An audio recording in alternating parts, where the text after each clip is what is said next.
Myanmar एवं बंगोपसागर उपरे आज एक उपरवायु घूर्णिबलय सृष्टि होइछि।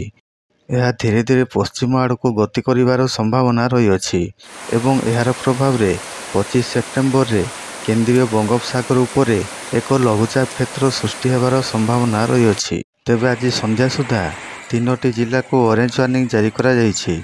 एही सबु जिल्ला रे प्रबल रु अति प्रबल वर्षा होबार संभावना रही एवं 27टी जिला को येलो वार्निंग जारी करा जाइथिबा बेले 11टी जिल्ला रे प्रबल वर्षा होबाकु थिबा बेले 7 रु 11 सेंटीमीटर पर्यंत वर्षा होबाकु थिबा बेले बिजुली घड़घड़ी मारिबा सह 30 रु 40 किलोमीटर बेगरे पवन बहिबार संभावना रही।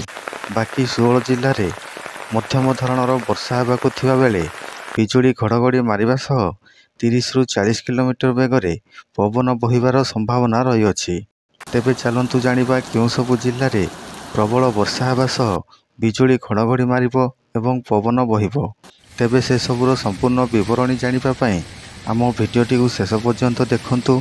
जदि आपण माने आम चैनलटी को सब्सक्राइब करनाहंती तेबे आम चैनलटी को सब्सक्राइब कर दियंतु एवं पाखरे थिबा बेल आइकनटी को दबाई दियंतु, जहा फल रे आपण माने आम चैनल रो पाणीपाग संबंधी समस्त तथ्य सबुदिन पाई परिबे।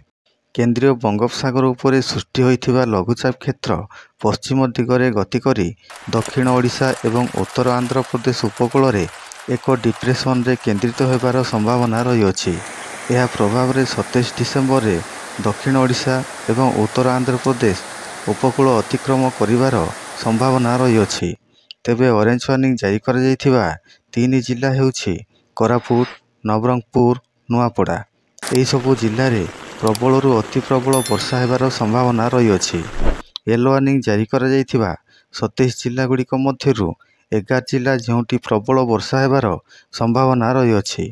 सेही जिला गुड़िक हेउछि मालकानगिरी, रायगड़ा, गजपति, गंजाम, कलाहांडी, कंधमाल, बलांगीर, सोनपुर, बरगड़, संबलपुर, झारसुगुड़ा। येलो वार्निंग जारी करा जाइथिबा बाकी 16 जिला हेउछि केन्दुझर, मयूरभंज, सुंदरगढ़, बौद्ध, अनुगुल, ढेंकानाल, जाजपुर, भद्रक, बालेश्वर, देवगढ़, नयागढ़, खोर्धा, पुरी, कटक, जगतसिंहपुर, केन्द्रापड़ा। एही सबु जिल्ला रे हालुकारु मध्यम धरणर वर्षा होबार संभावना रही।